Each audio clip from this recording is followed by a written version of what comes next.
One of the greatest mysteries of mankind is where did we come from? Scientists and philosophers alike have pondered this elusive question and put forth many explanations. But in truth, no one really knows. Good evening. I'm Charlton Heston. In their search for answers, scientists gather evidence and develop theories based on what they observe. But sometimes evidence turns up that completely contradicts this. Footprints resembling modern man's were discovered in Texas, side by side with dinosaur tracks. Does this mean that man lived millions of years ago, at the time of the dinosaur? These 70-ton blocks were somehow transported to the Peruvian mountain temple of Ollantaytambo. The only source of this red granite is 5 miles away on the peak of another mountain. Ancient maps have been discovered which correctly depict the continent of Antarctica centuries before it was discovered by Europeans. Some claim this is evidence of a technologically advanced culture that existed before recorded history began. Tonight we'll examine these and other controversial findings to see if what we're being taught about the origins of man is supported by the evidence. We'll meet a new breed of scientific investigators who claim that the history of man on this planet may be radically different than what is accepted today. Before the 19th century, Western man looked to the Bible for an explanation of his origins. In the story of Genesis, God created man from the dust of the earth 6,000 years ago. But when man dug into the earth for answers, he found evidence that appeared to tell a different story. Evolution. In 1859, Charles Darwin published his book, The Origin of Species. This book put forth the revolutionary idea that all life on Earth could be explained by the workings of nature. Instead of a supreme being creating the diversity of life, the theory of evolution proposes that accidental changes in nature are the cause. These changes are governed by the process of natural selection, survival of the fittest. Over the past 2 centuries, archaeologists have collected bones and artifacts that suggest there's a logical sequence of evolutionary steps from ape to man. Man's earliest relatives were ape-like beings who appeared around 25 million years ago. The first of those to walk upright emerged 20 million years later. Over the remaining 5 million years, he continued to evolve, passing through various stages of development until modern man, like ourselves, emerged over 100,000 years ago. Archaeologists determine the age of artifacts by the level of strata or layer of earth they're found in. Recent artifacts associated with modern man are generally found close to the surface, while older, more primitive artifacts are in deeper layers of the ground. But sometimes artifacts are found that break all the rules. Archaeologists call them anomalous artifacts. What happens when we find a modern human skull in rock strata far beneath even the oldest of man's ancestors? In their controversial book, Forbidden Archaeology, Michael Cremo and Dr. Richard Thompson have documented hundreds of these anomalous artifacts which have yet to be explained. The basic body of evidence that we've uncovered in this book suggests that human beings of modern anatomical type have been existing for many, many millions of years into the past. In 1880, California state geologist J.D. Whitney was intrigued by an unexpected discovery made 300 feet under Table Mountain. While digging for gold, miners unearthed a variety of stone tools such as mortar and pestles and ladles. Incredibly, the rock strata the tools were reportedly found in was dated as early as 55 million years old. Whitney made a thorough report in these finds and came to an unsettling conclusion.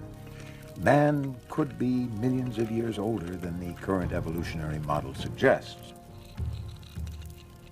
This bizarre evidence seems to have been well documented, yet the general public and many within the scientific community are unaware of these controversial finds.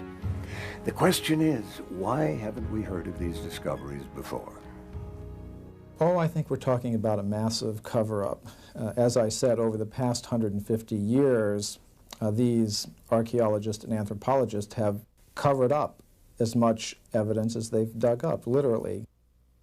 Basically what you find is something we call a knowledge filter. This is a fundamental feature of science. It's also a fundamental feature of human nature. People tend to filter out things that don't fit, that don't make sense in terms of their paradigm or their way of thinking. So in science, you find that evidence that doesn't fit the accepted paradigm tends to be eliminated. It's not taught, it's not discussed, and people who are educated in scientific teachings generally don't even learn about it. Conventional theory states that modern man originated in southern Africa around 100,000 years ago. From there, he migrated north into Europe and southern Asia, continued through Asia, and crossed the Bering Strait into the New World around 30,000 years ago. He then came down through North America and finally arrived in South America around 15,000 years ago.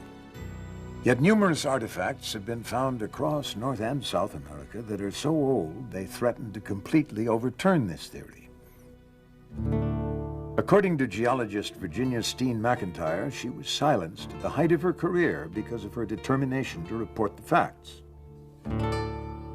In the summer of 1966, a collection of stone tools, including this leaf-shaped spear point, was uncovered at Hoyatlaco, Mexico.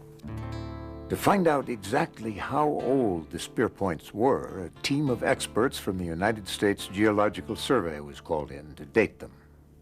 When we first began to work on the Hoyatlaco site, we thought we had an old site. This was back in '66, and we thought it was perhaps 20,000 years old, and at that time that was considered a very old age for the site. We did what they call radiometric dates, which gives an actual date range, and we used two different methods to do that. One was using uranium atoms, another one was using little zircon crystals. When we finally got the dates and all the different methods we used to date it, it came out to be 250,000 years old.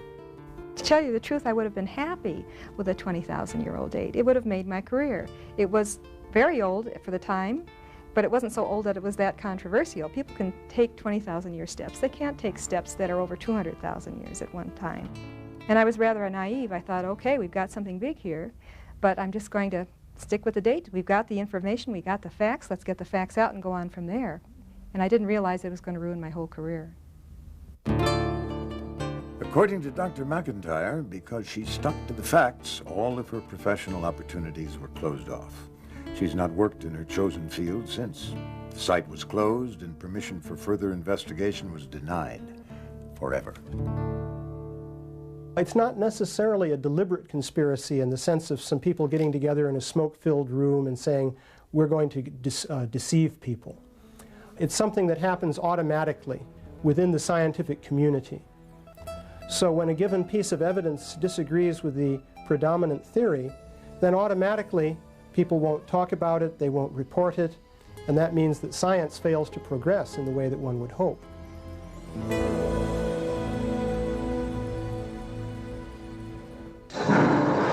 Dinosaurs left their tracks on this riverbank 100 million years ago. Did humans walk here at the same time? Next, a man who claims these prints are proof that humans lived with the dinosaurs. Ever since dinosaurs were first discovered in the 18th century, they've fascinated people of all ages. The Tyrannosaurus rex stood over 30 feet in height. He's considered the most ferocious predator ever to walk the earth. A brontosaurus grew to the length of 3 city buses. He weighed more than 90 tons. The reign of the dinosaur ended, according to one theory, when a giant meteor crashed into the earth with the force of thousands of hydrogen bombs. A cloud of dust was raised, which blocked the sun for years. This marked the end of the dinosaurs. According to conventional scientific theory, no human beings were alive then to witness these events. Or were they? Over 100 million years ago, the limestone bedrock of the Paluxy River in Texas was a muddy plain. It was here that countless dinosaurs left their footprints to be fossilized and preserved forever. But the tracks of another creature have also been preserved in these banks, possibly the tracks of man. Archaeologist Carl Bau has led the investigation of these controversial prints for over 12 years. My reaction was one of shock.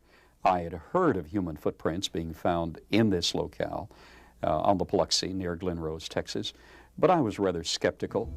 And here, after removing actual rock layers, the team and I excavated a series of dinosaur footprints. And 18.5 inches from one of those dinosaur footprints, we excavated a 16-inch human footprint. We excavated 12 footprints in a series. And when you find a trail with left, right pace and stride, the right distance apart, then you have to interpret this as belonging to humankind. It's been claimed that the Biloxi River footprints are a hoax carved into the limestone bedrock as a tourist attraction. Well, we found trails leading under limestone ledges and actually removed the limestone ledges one slab of rock at a time. And we found that both the dinosaur footprints and the trail of human footprints continued under the rock ledges. This evidence is real. Today, many of the so-called human prints have fallen victim to erosion and the hands of vandals. But Carl Bau is in possession of one of the most compelling prints ever found. What you are about to see is the most controversial artifact in his collection. I first saw the Burdick print on my initial visit to Glen Rose in 1984. My impression at that time was that it was too perfect. But it's clearly a human footprint, demonstrating the heel section, the arch, the base of the metatarsals, the first or great toe, second, third, fourth, and fifth toe. After our examination of this print, we find that it definitely is in the Cretaceous limestone, in the same formation with the dinosaur footprints. Here we're looking at a cross-section, and we can see very obvious following contours under the great toe, and actually structures under each one. Where we see the calcite inclusion, the force was concentrated and produced these load-bearing structures, which are exactly what geologists look for. We have eliminated the idea that it's carved. It definitely is original impression in the sediment. This is said to be the fossilized finger of a human being. It too was reportedly found in the same strata as the dinosaur tracks, dating to over 100 million years old. It had what appeared to be a nail, what appeared to be a cuticle, a taper, a humanoid shape. After I saw the CAT scan, there was no longer any room in my mind for doubt. This scan shows the shape of the finger, it shows tissue beneath the skin of the finger, it shows the bone, it shows the joints, it shows a ligament. That tells me this is a human finger. The limestone layer that preserved these artifacts is reportedly dated at around 135 million years old. Yet, as we saw earlier, objects have been found in rock strata much older than this. In Klerksdorp, South Africa, hundreds of metallic spheres were found by miners in Precambrian strata, said to be a fantastic 2.8 billion years old. The controversy centers around the fine grooves encircling some of the spheres. Lab technicians were at a loss to explain how they could have been formed by any known natural process. According to the curator of the Klerksdorp Museum, Rolf Mars, these spheres are a complete mystery. They look man-made, yet at the time in Earth's history when they came to rest in this rock, no intelligent life existed. They're like nothing I've ever seen before.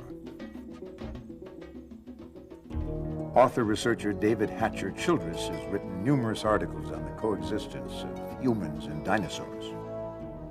I think that one of the solutions to the paradox of dinosaurs and people together and the vast discrepancy in time the whole timeline of millions of years versus only thousands of years can be explained in a cataclysmically geological view of the past, where rather than geological events taking place over millions of years, they take place more quickly, and what is 1,000,000 years on a geological time scale is in fact only, say, 1,000 years.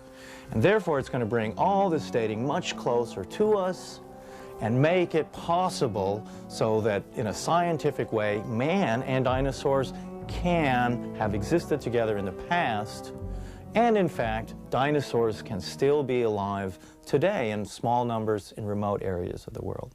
For instance, in 1977, a Japanese fishing boat off New Zealand brought up out of the water the carcass of what appeared to be a plesiosaur, an animal that should have been extinct for millions of years. Although the authenticity of this photograph has never been disproved, skeptics have claimed it's merely the body of a decomposing shark.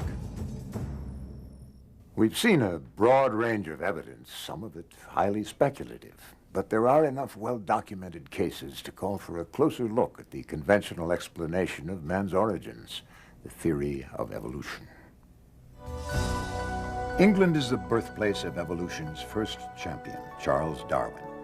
Darwin's theory of evolution proposes that simple life forms, or species, evolve into more complex species by accidental changes over long periods of time. For example, given 5 million years, an ape can evolve into a man. Since Darwin's time, his theory has become central to our understanding of how man came into existence. It's almost universally accepted today. But according to science investigator Richard Milton, Darwin's theory of how man evolved from the apes has some critical problems. The building behind me is London's Natural History Museum. It looks rather like a cathedral or a church, and in a way that's what it is. It's a kind of temple to Darwin's theory of evolution. People come to museums like the Natural History Museum to get answers to their question. Have we evolved from apes? Do humans and apes share a common ancestor? And to look at an exhibit like this, you'd think that question had been answered decisively yes. But the answer is far from decisive. In fact, this representation is an interpretation of the fossils, the interpretation of one group of scientists. There are other interpretations, but you won't find them in this museum or any other museum in the world. In the model of the evolutionary tree, man and apes are said to share a common ancestor. However, evidence of that common ancestor is highly contested. That's why it is still called the missing link. When Darwin's theory of evolution was embraced, it was assumed that in the next century enough fossil evidence would be found to prove that man had evolved from the apes.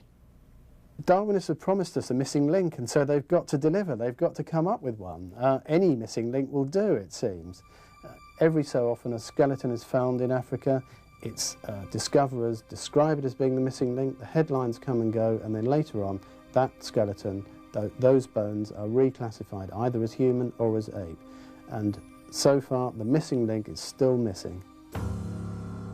One of the most classic examples of this is the story of Java Man, discovered by Eugene Dubois in 1892. Dubois discovered a very primitive-looking ape-like skull cap, and he discovered this thigh bone about 40 feet away. He said, well, obviously they must belong to the same creature. And that creature walked erect like a human being and had an ape-like skull, so that must be a missing link, the Pithecanthropus ape man. So maybe you had a big ape and a human being living together in Java about 1 million years ago. The important point to make about the Java man discovery is that it's based on a speculative leap in which two pieces of evidence are put together in a way that's not really warranted. At the end of his life, Dubois realized that the skull cap belonged to a large ape and the leg bone was from a man. Nevertheless, Java Man was prominently displayed at the Museum of Natural History in New York until 1984. Since then, it has been removed. Today, museums all over the world display models of yet another skeleton they call the missing link, the common ancestor of both man and ape. Lucy, the famous Australopithecine, discovered by Donald Johanson. He says she was very human-like. But I was at a conference of anthropologists where many of them were making a case that she was hardly distinguishable from an ape or a monkey. These bones have been restored to resemble a missing link, part human, part ape, and Lucy is now thought of as being our long-lost ancestor. But this is merely an interpretation, the interpretation of one group. Those same bones can be, and they have been taken by scientists, and identified as simply an extinct ape, nothing to do with us at all. Newspapers are constantly reporting new discoveries that add to our understanding of man's origins, but so far, conclusive evidence of a missing link has not been found. So what happens to the evolutionary model if the missing link does not exist at all? Without it, there's little support for man's connection with the apes, and the model simply collapses. Some people have said to me, how can you criticize a theory if you don't have something to replace it with? Well, I don't accept that. If the emperor hasn't got any clothes on, then the emperor hasn't got any clothes on. It's not my fault. It seems to me that if Darwinism is wrong, then somebody has got to point the finger. Next, we will visit the mysterious city of Tiahuanaco, built at an altitude of 12,500 feet, with stones weighing 150 tons. This could be the oldest city in the world, built by a civilization as yet unknown. In order to unravel the mystery of man's origins, we must follow the path of civilization. Now, civilization is said to have spread from the old world to the new world, but there is evidence that humans were building cities in the new world thousands of years before history tells us. Traditionally, the oldest city in the world is thought to be Jericho in the Old World, dated to around 8000 BC. Yet in South America, the so-called New World, scientists are looking at evidence of a city that could be twice as old. Situated at an altitude of 12,500 feet, Tiahuanaco is one of the most mysterious cities in the world. Traditionally, it's thought to have been built by the predecessors of the Incas 2,000 years ago. However, around the turn of the century, Bolivian scholar Arthur Poznansky began a 50-year study of the ruins of Tiahuanaco. Using the science of astronomy, Poznansky came to an amazing conclusion.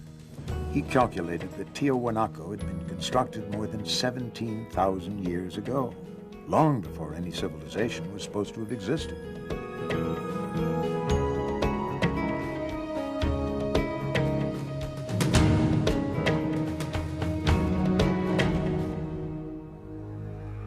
Poznansky called this fabulous city the cradle of civilization. Even though the accuracy of Poznansky's measurements were confirmed by engineers, his conclusions about the age of Tiahuanaco have never been accepted. Neil Steedy, a Mesoamerican archaeologist, decided to reopen his controversial investigation. I met with Dr. Oswaldo Rivera, who is head of Bolivian archaeology.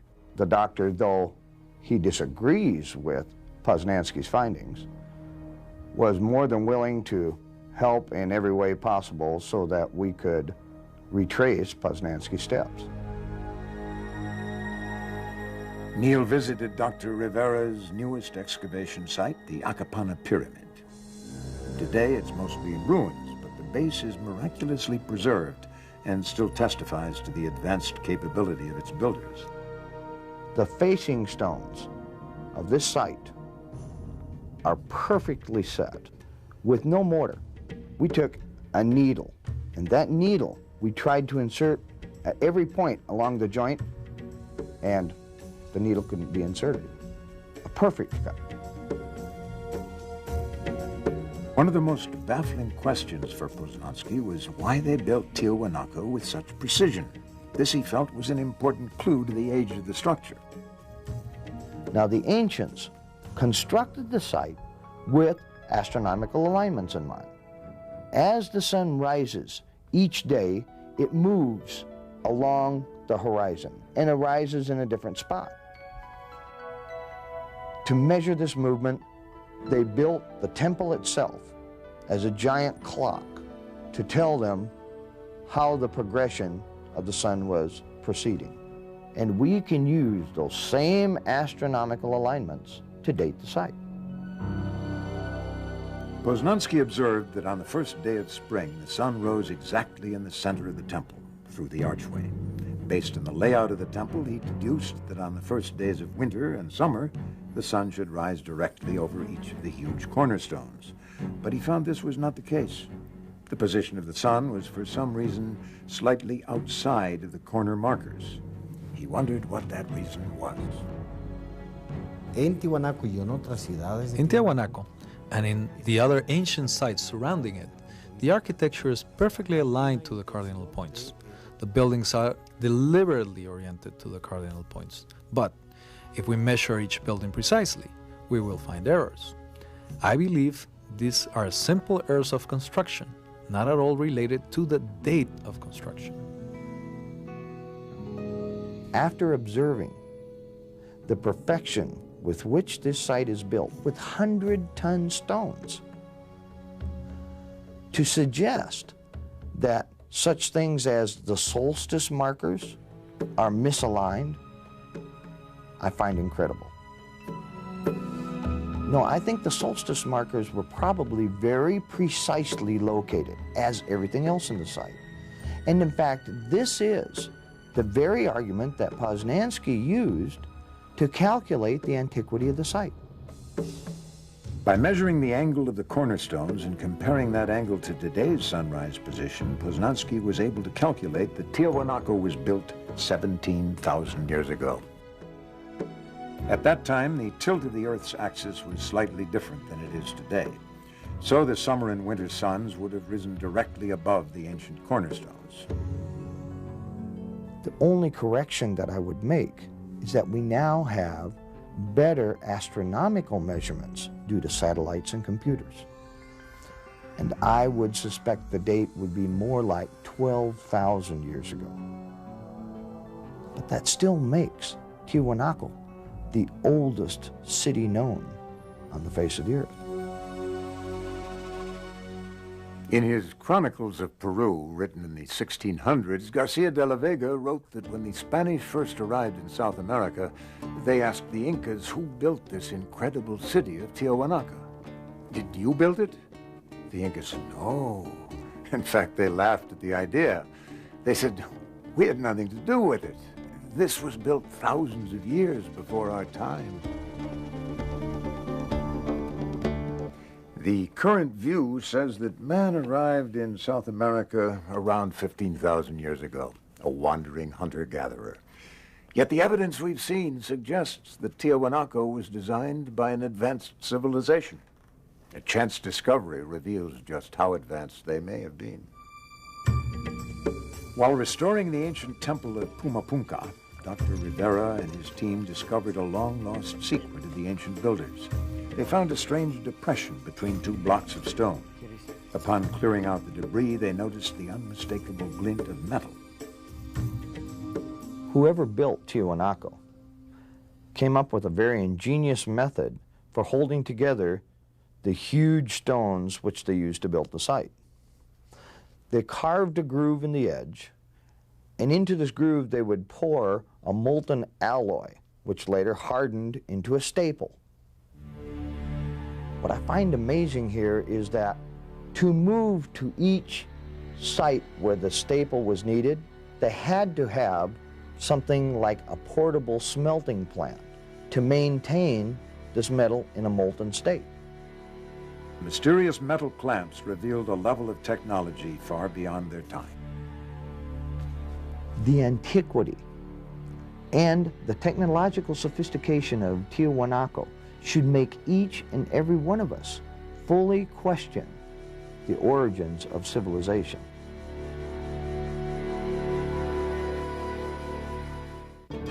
Where did the ancient Tiahuanacans learn this complex process? The answer may lie halfway around the world at one of man's most mysterious monuments, the Great Sphinx of Egypt.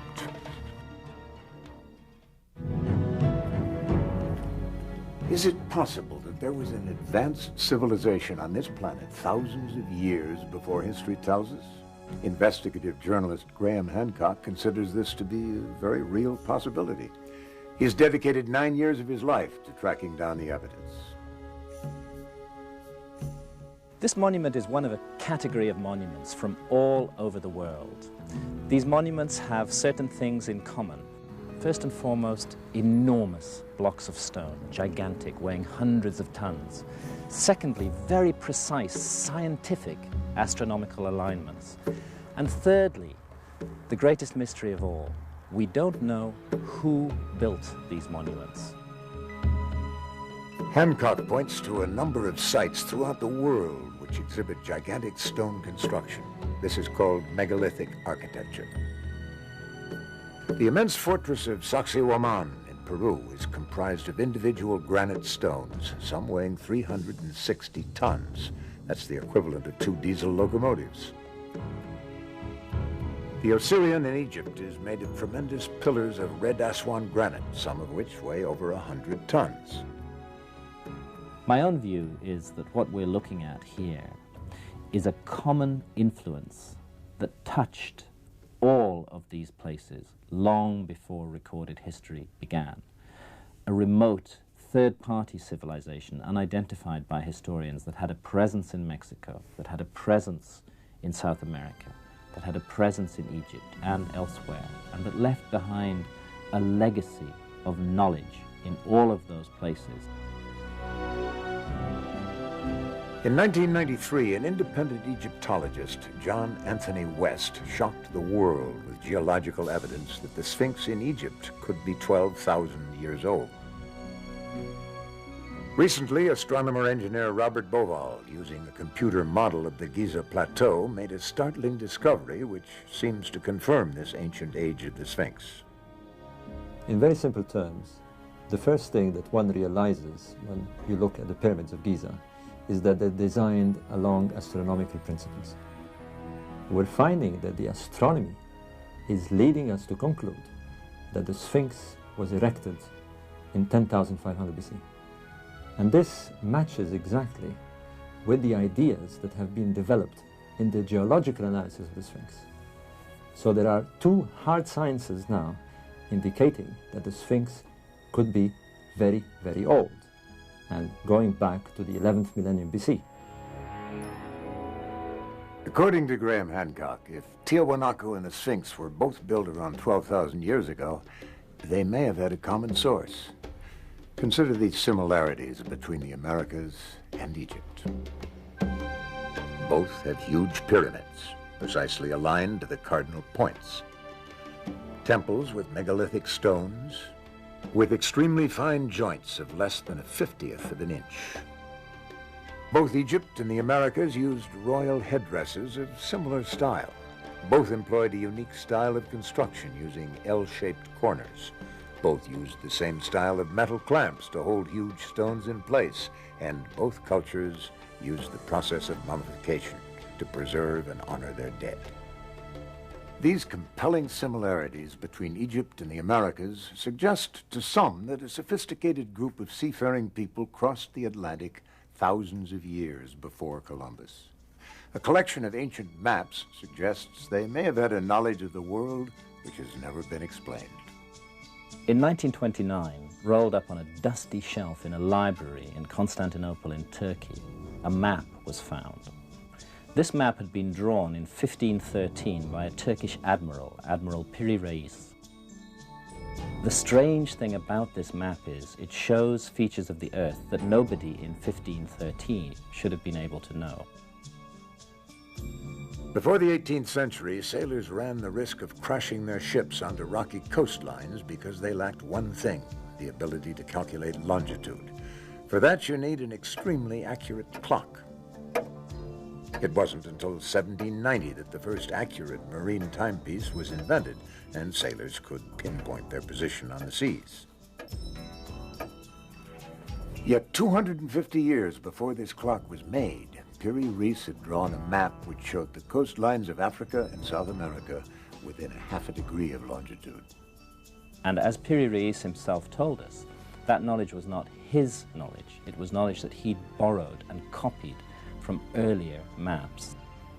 And he stated on the map that it was based on more than 20 source maps and that some of these maps went back to the time of Alexander the Great, or even earlier, in other words, to before the time of Christ. So the mystery is, where did these source maps come from? Who charted the globe long ages ago with an accuracy that we ourselves can hardly match today? A professor of science, Charles Hapgood, was combing through the map room of the Library of Congress when he made a startling discovery. As my eyes fell upon the southern hemisphere of a world map drawn by Orontius Phineas in 1532, I had the instant conviction that I had found here a truly authentic map of the real Antarctica. The mystery of this map is it shows Antarctica as it looks under the ice long before Antarctica is even supposed to have been discovered. And perhaps the greatest mystery of all is that it shows the Antarctic Peninsula not as it looks today, covered by more than a mile of ice, but as it actually looks underneath that covering of ice. Now, we ourselves have only known what the land under the Antarctic Peninsula really looks like since 1958, when seismic surveys were taken across the ice cap. Hapgood put his theory to the test. He compared the Orontius Phineas map with a map of Antarctica as it looks covered with ice. The maps were similar, but details of the coastline were obscured by the ice. Then, using a map created by seismographic survey, he was able to compare the actual coastlines of Antarctica with the Orontius Phineas map. When the maps were overlaid, the similarities astounded him. The clearest deduction of all is that whoever drew up those original source maps thousands of years ago had a level of technology as high as our own. They had explored the whole globe from north to south and from east to west. So this is testimony of an advanced and as yet unidentified civilization in remote prehistory. A woolly mammoth was frozen so quickly that its last meal of buttercups remained fresh in its stomach for thousands of years. This sudden drop in temperature may be a clue to the disappearance of the unidentified civilization Plato called Atlantis. If a technologically advanced culture did live on the Earth thousands of years ago, what happened to them? The Greek philosopher Plato described an advanced civilization whose legend was preserved by Egyptian priests. As the story goes, Atlantis was a great empire of engineers and scientists who were in many ways more technologically advanced than we are today. It was destroyed 12,000 years ago by floods and earthquakes, forcing its survivors to seek refuge all over the world. For centuries, scientists and explorers have searched in vain for a continent that fits Plato's description of Atlantis. So far, no sign of this vast island empire has been found. Some say it sank into the Atlantic Ocean. Others say it was destroyed by the volcanic eruption of Thera in the Mediterranean. But researcher Rand Flemath believes he's found a location that no one else has ever considered. Atlantis, he says, is buried under 2 miles of ice. Up until now, the search for Atlantis has been restricted to 2 bodies of water, the Mediterranean Sea and the North Atlantic. But Atlantis is said to have been in the real ocean. And we now understand that the world has only one ocean, the world ocean. In the middle of that ocean is Antarctica. It's right smack in the middle. And this is where we believe that the mapping of the Earth took place. It's most famously known as Atlantis. Today, Antarctica is a frozen wasteland, virtually uninhabitable. According to geologists, it's been buried under ice for almost 2 million years. How could any civilization have thrived there only 12,000 years ago? A surprising discovery in Siberia may hold the answer. In 1977, a Russian bulldozer operator noticed a block of muddy ice containing a curious dark mass. On closer inspection, he was amazed to see the contours of a small elephant-like creature. He had discovered a perfectly preserved woolly mammoth. In a kind of zone of death all over the northern hemisphere, northern Siberia and northern Canada, we find the frozen carcasses of hundreds of thousands of large mammal species, mainly mammoths, but also woolly rhinos and other creatures of this kind. And when their stomach contents are examined, as they have been, they're found to have been grazing on warm weather vegetation, and yet they're now positioned extremely close to the North Pole.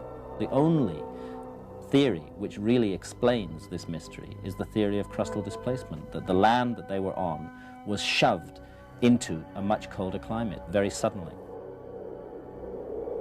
Professor Charles Hapgood was fascinated by the fact that thousands of animals could be frozen completely in a brief moment of geological time, and that ancient maps of Antarctica suggest that it too was frozen over very quickly. For Hapgood, this could only be explained in one way, that entire continents could rapidly change positions on the planet.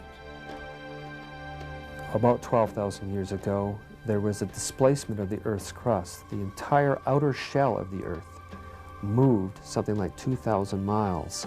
And when the Earth's crust shifted, all of Antarctica is encapsulated by the polar zone. And at the same time, North America is released from the Arctic Circle and becomes temperate. So we have ice melting in North America, ice forming in Antarctica. When Professor Hapgood first proposed this theory, it was met with silence from the scientific community, with one notable exception, Dr. Albert Einstein. I find your arguments very impressive and have the impression that your hypothesis is correct. One can hardly doubt that significant shifts of the crust of the Earth have taken place repeatedly and within a short time. This controversial theory is based on a well-accepted fact. The individual continents have been slowly drifting apart for millions of years. This is possible because the outer crust of the Earth floats upon a semi-liquid layer. Hapgood's theory of crustal displacement takes this principle one step further. It states that the entire crust of the Earth can shift in one piece, like the loose skin of an orange. Hapgood documented 3 Earth crust displacements in the last 100,000 years. We believe that they happen every 41,000 years. The last one happened 11,500 years ago, so we're not due for another Earth crust displacement for 29,500 years. According to Hapgood's theory, this cataclysmic shift is caused by an imbalance of ice on the polar caps. Over time, ice builds up at the poles, reaching as much as 2 miles in thickness. The tremendous weight of the ice causes an imbalance on the globe. The ice shifts, dragging the outer crust and the continents in one piece to new positions. The polar caps are now in a warmer climate where they begin to melt, while temperate lands are in the polar regions where they freeze and build up ice. If Hapgood's theory is possible and land masses can suddenly shift 2,000 miles, it might explain how an entire continent and its people could have been lost to history. I am convinced by the evidence that we are a species with amnesia. We have forgotten something of great importance from our own past. When we recover it, we'll realize for a start that our civilization isn't the apex of creation. It isn't the pinnacle towards which everything has been building throughout all of geological time. Rather, it's part of an up and down, a flow, that it's possible for a civilization to reach a very high level of advancement and be wiped out. This is something we've never really confronted, and we need to confront it. We have met the experts and looked at the evidence that seems to contradict our conventional theories about the human race. Numerous artifacts indicate to some scientists that man could be millions of years old, throwing into question our descent from the apes. Ancient maps and megalithic architecture suggest that an advanced culture may have existed 12,000 years ago, their homeland wiped out by a cataclysm that rearranged the entire face of the planet. It's been said that man has made the climb from Stone Age to civilization more than once, and that our present time is just the latest in this cycle. But only if the evidence is allowed to speak for itself will we ever learn the truth about the mysterious origins of man.